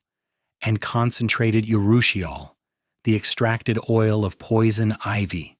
Dr. Vance gasped aloud. "Poison ivy? Good God!" "It causes weeping, aggressive blisters," Martha continued, her dark eyes locked onto Agatha's pale face. "It mimics the visual symptoms of the pox. It mimics the rot. She painted it onto his skin. She wrapped it tight so the alkaline salts would eat into the flesh, and then she locked the door." "Lies!" Agatha hissed, but her voice was losing its power. She took a step back. "She planted it. She brought the ivy into the house to curse us." "I arrived 4 days ago," Martha said simply. "The boy has been screaming for 6 months." Martha turned to Dr. Vance. She held out the glass vial. "Smell it, doctor," Martha commanded. She wasn't a maid asking a favor. She was a survivor presenting a corpse. Dr. Vance hesitated. He slowly took the vial. He uncorked it carefully and waved a hand over the opening, bringing the scent to his nose. He instantly recoiled, coughing harshly. "It is pure urushiol," the doctor confirmed, his face turning a sickly shade of white. He looked at the sheriff. "Sheriff Miller, this is a deliberate, highly concentrated poison, applied daily to human skin, combined with lye. It would cause excruciating, intolerable pain. It would induce shock. Eventually, it would kill a child of this size." The sheriff stared at Agatha. The bureaucratic distance was entirely gone from his eyes. It was replaced by the cold, hard stare of a lawman looking at a monster. "You asked me to come here to sign committal papers. Agatha," Sheriff Miller said, his voice dropping an octave. "You told me the boy was dying of a natural plague. You were going to have the state lock him in an asylum, out of sight." The sheriff took a slow step toward her. "And you would have taken power of attorney over Arthur's entire estate," the sheriff finished, the final puzzle piece clicking into place. "You were torturing a boy to steal a ranch." Agatha's back hit the wall. The pious, righteous posture was completely gone. She was trembling. She looked at Arthur. She looked at the sheriff. She looked at the scarred woman who had ruined everything. "Arthur," Agatha pleaded, her voice dropping to a desperate, pathetic whimper. "Arthur, please. I am your late wife's blood. I am family." Arthur stood in the doorway of the east room, his hand resting gently on his son's shoulder. He looked at the woman who had made his child scream for half a year. "My wife is dead," Arthur said. The emptiness was gone. His eyes were made of stone. "And you have no blood here." The silence that followed was absolute. It was the heavy, suffocating silence of a truth so immense it crushed the air out of the room. There was no more debate. There were no more theological excuses. The physical evidence lay smoking and ruined on the floorboards. Agatha looked at the open front door at the end of the hall. She saw the frozen, unforgiving landscape waiting outside. She realized, with a sudden freezing jolt of terror, that her flawless murder had not just failed, it had completely reversed. Sheriff Miller reached to the heavy leather belt at his waist. He unclasped a thick iron ring. A pair of heavy forged steel shackles hung from it, clinking sharply against the silence of the hallway. "Agatha," the sheriff said. The bureaucratic politeness had been entirely burned away, replaced by the grim, hardened authority of the frontier law. "Hold out your hands." Agatha stared at the rusted iron cuffs. The reality of her situation finally breached the fortress of her arrogance. "No," she whispered, shaking her head. She pressed her back harder against the wall, as if trying to merge with the wood. "No, Sheriff, you cannot. I am a woman of standing. I am a member of the church auxiliary. You cannot put me in irons like a common horse thief." "You are not a horse thief," Sheriff Miller agreed coldly. "You are under arrest for the systematic torture and attempted murder of a child, and the attempted defrauding of a legal estate. Hold out your hands. Do not make me force them." Agatha's pristine facade completely shattered. The pious, upright woman disintegrated into a desperate, thrashing coward. She lunged to the side, trying to push past the sheriff to reach the front door. Sheriff Miller did not draw his gun. He simply stepped into her path, grabbed her by the shoulders of her expensive black dress, and slammed her back against the wall. The impact knocked the wind out of her. He grabbed her right wrist, twisting it sharply behind her back. He slapped the cold iron cuff around her wrist and snapped the lock shut. "Arthur!" Agatha shrieked. Her perfectly pinned hair came loose, spilling around her pale face in wild, disheveled strands. "Tell him to stop. I am your family. I took care of him when she died." Arthur stood at the door of the east room. His massive frame blocked Leo from Agatha's sight. He did not move. He did not blink. He watched her struggle with the detached, absolute coldness of a man watching a rabid dog being put down. Sheriff Miller locked the second cuff around Agatha's left wrist. The heavy chain rattled between her hands. She was entirely subdued. Dr. Vance stood near the front door. He was visibly sweating despite the freezing temperature of the house. He clutched his black leather medical bag to his chest like a shield. He looked at Arthur, his face a portrait of profound, humiliating shame. "Arthur," Dr. Vance stammered, his voice thin and reedy. I must formally apologize. The symptoms she described, the visual evidence I observed from the doorway months ago, it perfectly mimicked the necrotic rot. I was deceived." Arthur slowly turned his head. He looked at the esteemed, educated doctor. "You were not deceived," Arthur said. His voice was a low, crushing rumble. "You were afraid." Dr. Vance flinched as if he had been struck. "You took my money every week," Arthur continued, his tone completely devoid of anger, which made it infinitely worse. "You stood in my kitchen, drank my coffee, and told me my son was rotting, but you never crossed that threshold. You never touched him. You let a child scream in the dark for half a year because you were too cowardly to breathe the air." Arthur raised a thick, calloused finger. He pointed past the doctor, toward the scarred, silent woman standing near the wall. "A maid," Arthur said softly. A maid the town threw out into a blizzard with holes in her boots. She walked into that room on her first night. She touched him. She did what your expensive medical degree could not. She opened her eyes. Dr. Vance swallowed hard. He looked at Martha. Martha did not look away. Her dark, observant eyes bored into him, offering no forgiveness, no absolution. She saw him exactly for what he was, a coward in a clean suit. The doctor lowered his head. He could not bear her gaze. Without another word, he turned, pushed open the front door, and fled out into the freezing cold toward the waiting carriage. Sheriff Miller grabbed Agatha by the upper arm. "Move!" he ordered. He hauled her down the hallway. Agatha dragged her feet, sobbing hysterically now, the pure indignity of the iron shackles breaking her mind. As the sheriff dragged her past Martha, Agatha suddenly stopped fighting the lawman. She lunged sideways, spitting violently at Martha's feet. "You are cursed!" Agatha screamed, her face contorted in absolute hatred. "You are a monster! The town was right to throw you out. You will burn in hell, you pox-faced witch!" Martha did not step back. She did not raise her hand to protect herself. She stood perfectly still. "I have already been to hell." "Agatha," Martha said. Her voice was harsh, flat, and entirely unbothered. "It is much colder than you think. You should ask the sheriff for a blanket." Sheriff Miller jerked the chain, pulling Agatha out onto the front porch. The biting freezing wind immediately whipped around Agatha's face. She had no heavy winter coat. She had no fur shawl.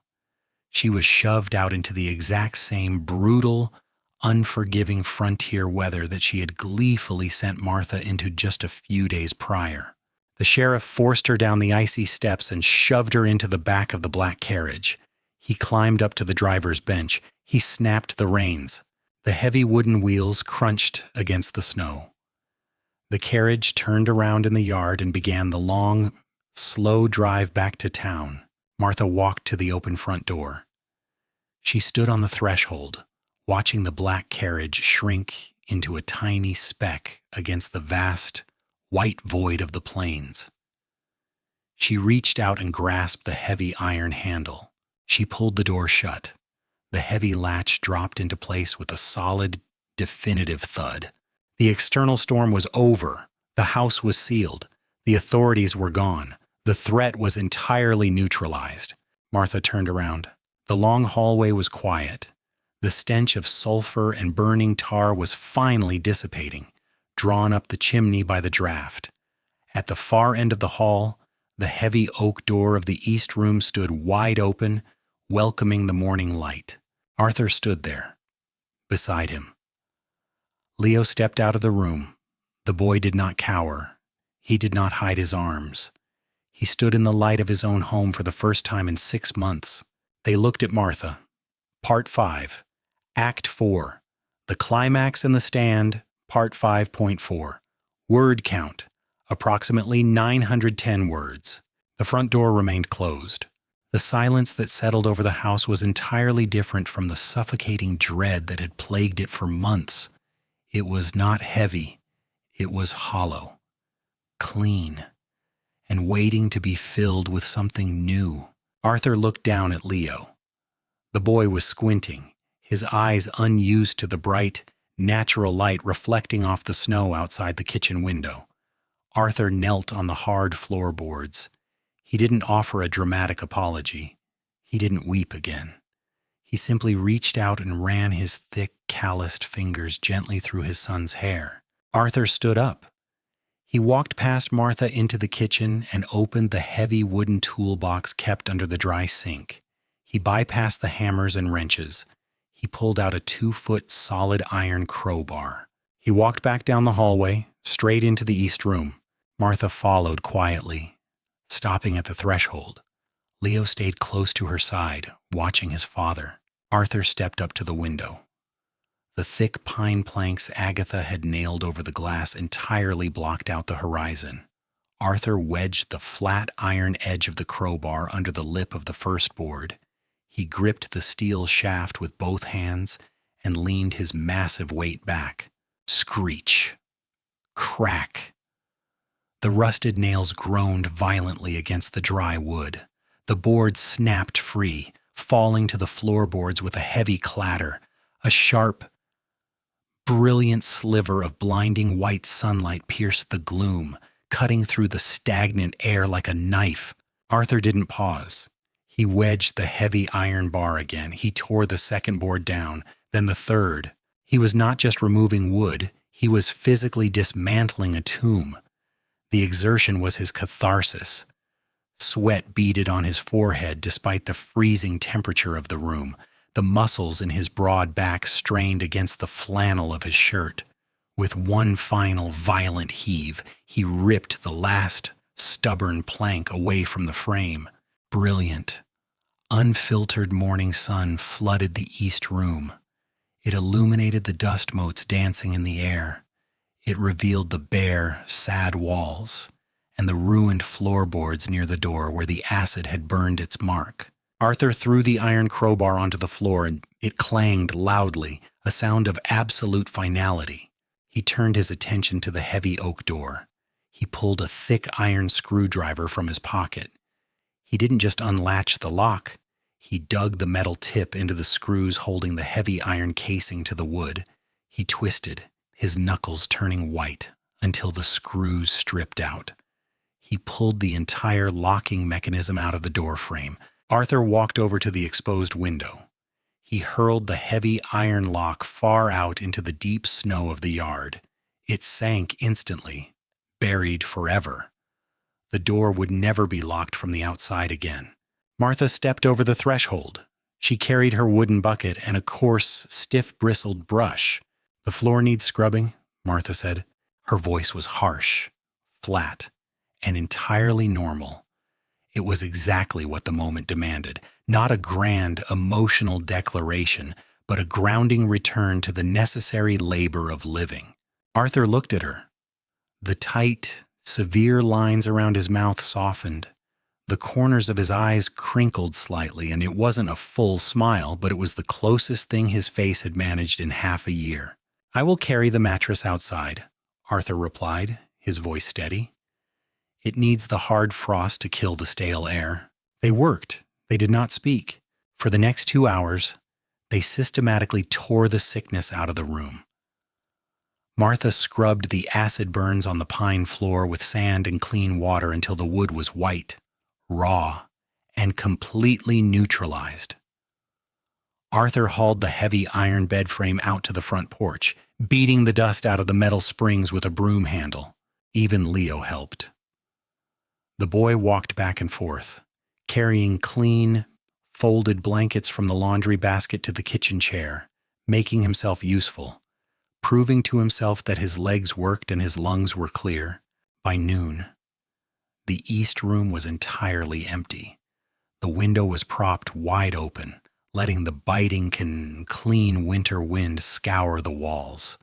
The cloying stench of sulfur, lye, and pine tar was completely gone, replaced by the sharp scent of snow and pine needles. The adrenaline of the morning finally faded, leaving behind a deep, bone-aching exhaustion. Martha went to the kitchen.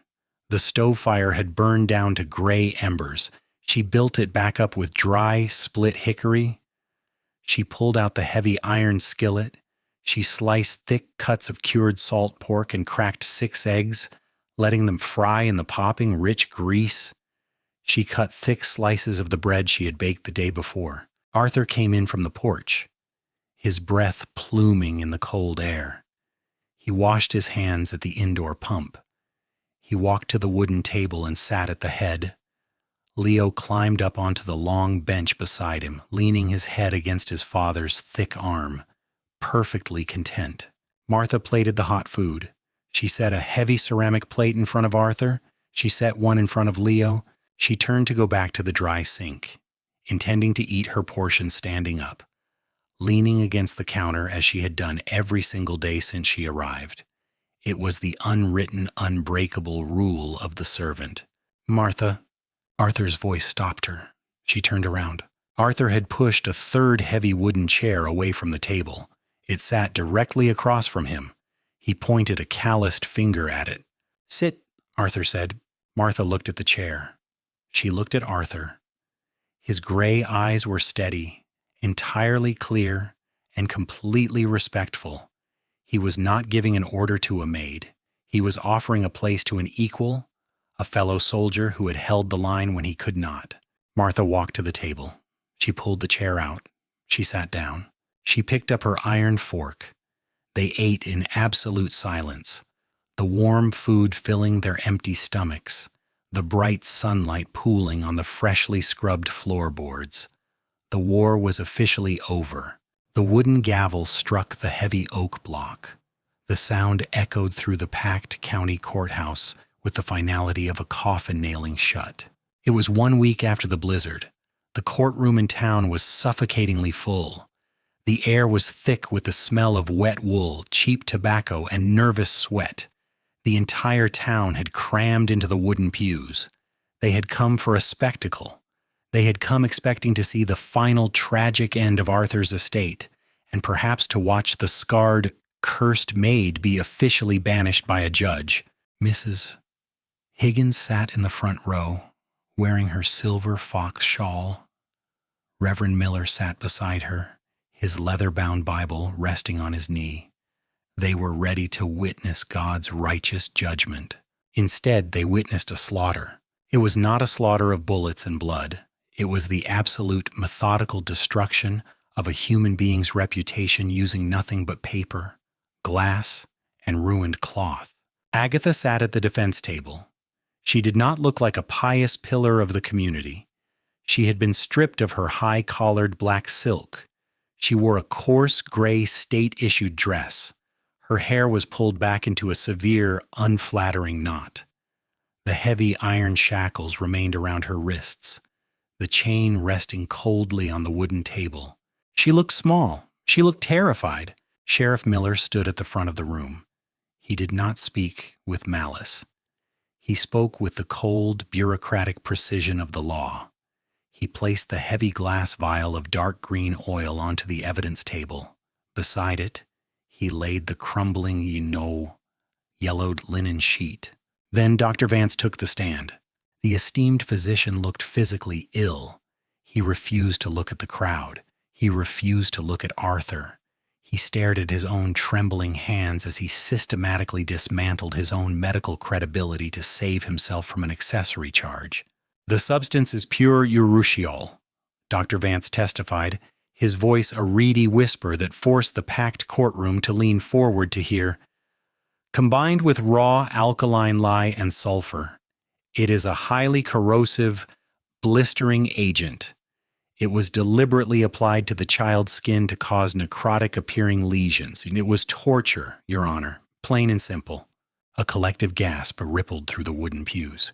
Agatha's court-appointed lawyer, a young man out of his depth, stood up. "Your Honor, the defense argues this was a tragic misunderstanding of folk medicine. My client was merely trying to save it," the magistrate interrupted, his voice like grinding stone. He was an old, hardened frontier judge who had no patience for theatrics. The evidence speaks for itself. The judge looked toward the back of the courtroom. Arthur stood near the heavy oak double doors. He wore a clean suit, though it fit loosely over his broad shoulders. Beside him stood Leo. The boy did not look like a feral monster. He did not look like a rotting corpse. He was bathed, his hair neatly combed. He wore a heavy wool coat. At Arthur's gentle nod, Leo unbuttoned his coat. He rolled up his sleeves. The courtroom fell dead silent. Every eye in the room locked onto the boy's arms.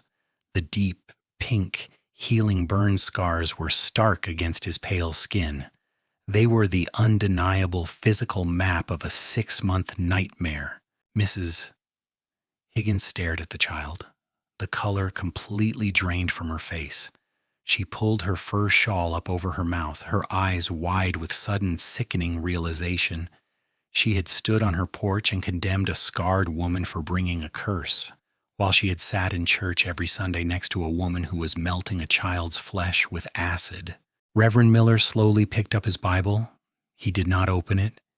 He tucked it under his arm, stood up from the front pew, and quietly, humiliatingly, walked out the side door before the verdict was even read. He could not face the congregation. The moral high ground had collapsed beneath his feet. The judge turned his hard gaze down to Agatha. "Agatha Vance," the judge intoned, the words heavy and absolute. "For the crimes of attempted murder, grievous physical abuse of a minor, and conspiracy to commit wire fraud against a legal estate, I sentence you to 20 years in the territorial penitentiary. Hard labor, no possibility of early release." Agatha's mouth opened, but no sound came out. Her eyes rolled back, and she slumped forward against the wooden table, the heavy iron chains clanking loudly as she fainted. No one rushed to help her. No one gasped. The town mob, stripped of their self-righteousness, sat in absolute humiliated silence. Martha stood in the very back corner of the room, hidden in the shadows. She wore her coarse burlap dress. Her face was as stoic and unreadable as ever. She did not gloat. She did not smile. She simply watched the gavel fall one last time, confirming that the math of the universe had finally balanced. She turned around and pushed open the heavy wooden doors, stepping out into the crisp, clean winter air. She had work to do at the ranch. The winter finally broke. It did not surrender easily. The thaw was a violent, muddy affair, turning the frozen plains into a sea of thick, brown slurry. But eventually the green shoots of prairie grass stabbed through the earth. The skeleton of the frontier began to put on flesh. Inside the house, the thaw was much quieter. 3 months had passed since the gavel fell. The heavy oak door of the east room was entirely gone. Arthur had taken it off its hinges, dragged it out to the chopping block, and splintered it into firewood. He burned it in the kitchen stove over 3 consecutive days. Martha used the heat to bake bread and boil water. It was the ultimate practical desecration of Agatha's memory. The east room itself was now a storage space for seed and tack. It smelled of oiled leather and dry oats. Leo was outside. He was running. Martha stood at the kitchen window, her hands submerged in warm, soapy water. She watched the boy chase a stray barn cat across the muddy yard. His sleeves were rolled up. The deep, jagged burn scars on his forearms were stark white against his sun-browned skin. They would never fade. They were a permanent map of his survival. But his legs were strong. His lungs were clear. And when the cat darted up a fence post, escaping his grasp, Leo threw his head back and let out a loud, ringing laugh. It was a sound that had been entirely absent from the property for almost a year. It bounced off the weathered wood of the barn and echoed across the open plains. Arthur was in the yard, repairing a heavy wagon wheel. He stopped. He rested his massive forearms on the wooden spokes. He looked at his son. Then he looked up at the kitchen window. He saw Martha watching. Their eyes met through the glass. Arthur gave a single slow nod. It was an acknowledgement of a debt that could never be repaid with coin or words. Martha nodded back. She returned to the dishes. The dynamic in the house had fundamentally shifted. Martha was still doing the grueling physical labor. She still chopped the kindling. She still scrubbed the floors. But she was no longer a shadow hiding in the corners. She moved with authority. When she placed a plate of food on the table, it was not an act of servitude. It was a provision. Arthur treated her with a profound, almost reverent respect. He did not order her around. He asked, "Are we low on flour? Do you need me to sharpen the axe?" One afternoon in late April, a rider approached the ranch. It was Mr. Higgins, the banker. He drove a fine buggy, carefully avoiding the deepest mud ruts. He tied his horse to the fence and walked up to the porch carrying a large wicker basket covered with a checkered cloth. Arthur stepped out of the barn, Wiping axle grease from his hands with a rag, Martha stood on the porch, leaning on a broom. "Arthur," Mr. Higgins said, clearing his throat awkwardly. He actively avoided looking at Martha's scarred face. "The church auxiliary, my wife, they wanted to send some preserves, a peace offering. The town feels deeply ashamed of what happened. We were blind." Arthur looked at the basket. It was full of expensive fruit preserves, cured meats, and fresh baked goods. A king's ransom on the frontier. Arthur did not reach for it. "Take it back, Henry," Arthur said. His voice was not angry. It was just an immovable stone. "We have our own food." "Mr. Higgins stammered. "Arthur, please. The town wants to make amends. We want to welcome you back into the congregation, and Martha as well. We were wrong." Arthur looked at the banker. The emptiness was long gone from his eyes, replaced by a hardened, absolute clarity. "You threw a woman out into a blizzard because her face offended you," Arthur stated flatly. "You let my child scream because you were afraid of the air. We don't need your preserves, and we don't need your prayers. Do not come out here again." Arthur turned his back and walked into the barn. Mr. Higgins stood frozen on the steps. "Sure." He looked up at Martha. Martha leaned on her broom. She did not sneer. She simply stared at him with the cold, unyielding gaze of a survivor who had watched the world burn and lived through the ash. "Mr." Higgins swallowed hard. He set the basket down on the edge of the porch, turned, and practically ran back to his buggy. Martha did not touch the basket. Later that evening, she fed the expensive preserves to the pigs. The first snow of the new winter fell exactly 1 year after Martha had been thrown out of town. It did not come with a blinding, howling gale. It fell softly, in thick, heavy flakes that coated the prairie in a quiet, insulating blanket of white. Inside the ranch house, the air was entirely different from the frozen tomb it had once been. The cracks in the walls had been sealed with fresh pitch and mortar. Heavy, braided wool rugs made from the scraps of old coats and blankets covered the raw pine floorboards, holding the heat in. Bunches of dried sage and rosemary hung from the ceiling beams, filling the kitchens with a warm, earthy scent. It was no longer a barracks built for a war against the landscape. It was a home. Martha sat by the cast-iron stove. She was not kneeling on a thin canvas sack. She sat in a heavy oak rocking chair that Arthur had built with his own hands late in the summer. She held a needle and a spool of thick black thread, carefully mending a tear in one of Leo's flannel shirts. Her face was still scarred. The deep, rigid pits of the pox would never fade, but the tight, stoic mask of the exile was gone. Her jaw was relaxed. The dark eyes that had once expected a blow now held a calm, unshakable peace. The heavy front door opened.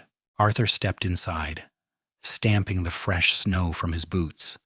His heavy canvas coat was dusted with white. He did not look like the empty, stooped man from a year ago. His shoulders were pulled back. His beard was neatly trimmed. His gray eyes were sharp and clear. He walked into the kitchen. He did not go to the water pump to wash up immediately. He walked straight to the wooden table and set down a heavy leather satchel. Martha stopped her sewing. She looked up. Arthur reached into the satchel. He pulled out a thick, folded piece of heavy parchment. It bore the red wax seal of the territorial county clerk.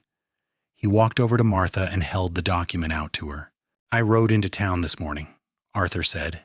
His deep voice rumbled quietly in the warm room. "I visited the magistrate." Martha took the heavy parchment. Her calloused fingers felt the thick grain of the paper. She unfolded it. It was the master deed to the ranch, 600 acres of prime grazing land, the water rights to the creek, the barn, and the house. Martha looked at the names written in heavy black ink at the bottom of the page. It did not say Arthur Vance, sole owner. It said Arthur Vance and Martha Vance, joint proprietors. Martha stared at the ink. The letters blurred for a fraction of a second. She blinked the moisture away instantly. She was a woman who owned nothing but a broken wooden trunk and holes in her boots. Now, her name was permanently etched into the earth. It was the ultimate security. No one, not a preacher, not a banker, not a mob, could ever throw her out again. She looked up at Arthur. The county clerk said I couldn't add a partner to the deed without a marriage certificate, Arthur stated flatly, his hands resting on his belt.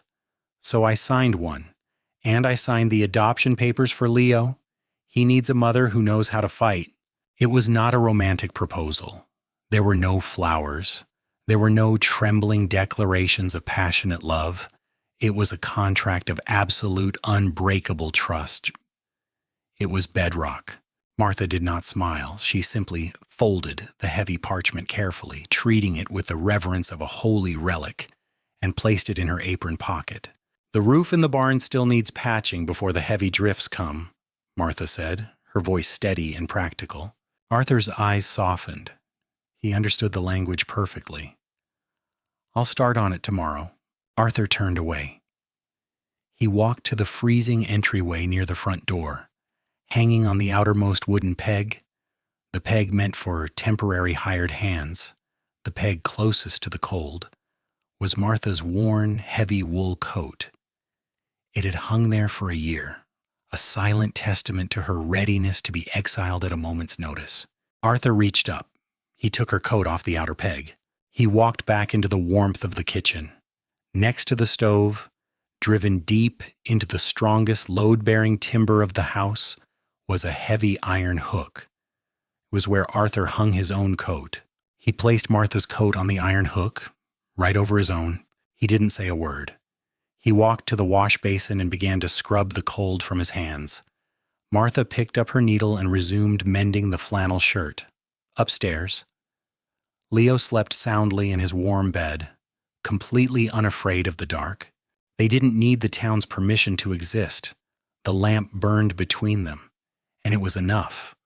More than enough. It was everything.